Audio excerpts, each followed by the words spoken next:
এই ইফতারে অথবা ঈদ স্পেশালে এই ঠান্ডা ঠান্ডা ফালুদাটা রাখতে পারেন, যেটা কিনা খুব সহজ আর অসম্ভব মজাদার।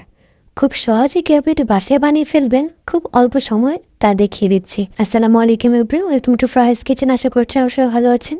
ফালুদা তৈরি করা খুব সহজ করে দিয়েছি, রাঁধুনি ফালুদা মিক্স। তো আমি যেটা নিয়েছি যেটা ভ্যানিলা ফ্লেভারে, এর মধ্যে 3টা প্যাকেট থাকবে, 2টা জেলের প্যাকেট এবং ভিতরে আরেকটা হচ্ছে ফালুদার মিক্স। তো এখন আমার জেলিটা রেডি করে নেব। তার জন্য আমি 1 কাপ পরিমাণ পানি দিয়েছি এবং যে জেলির প্যাকেট যেটা ছিল সেটা দিয়ে এটাকে আমি 5 মিনিটের মতো রান্না করে নেব এবং এর মিডিয়াম টু লো আছে। তারপর আমি একটা বাটিতে রেখে দিব ঠান্ডা হওয়ার জন্য। ঠান্ডা হয়ে গেলে আমি এটা ফ্রিজে রেখে দিব। সেম প্রসেসে 2টি প্যাকেট রেডি করে নিব।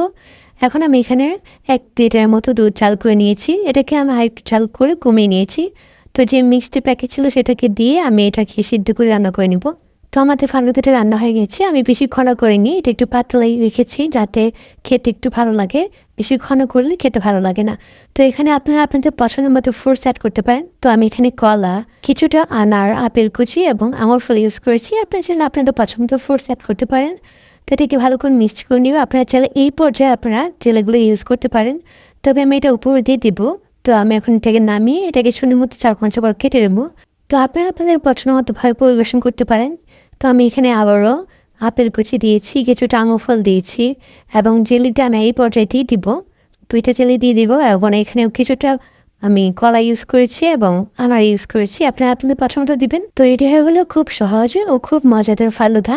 যদি ভিডিওটি ভালো লাগে অবশ্যই সাবস্ক্রাইব করে লাইক দিয়ে কমেন্টে জানাবেন কেমন লাগেছে। ভালো থাকবেন, আল্লাহ হাফেজ।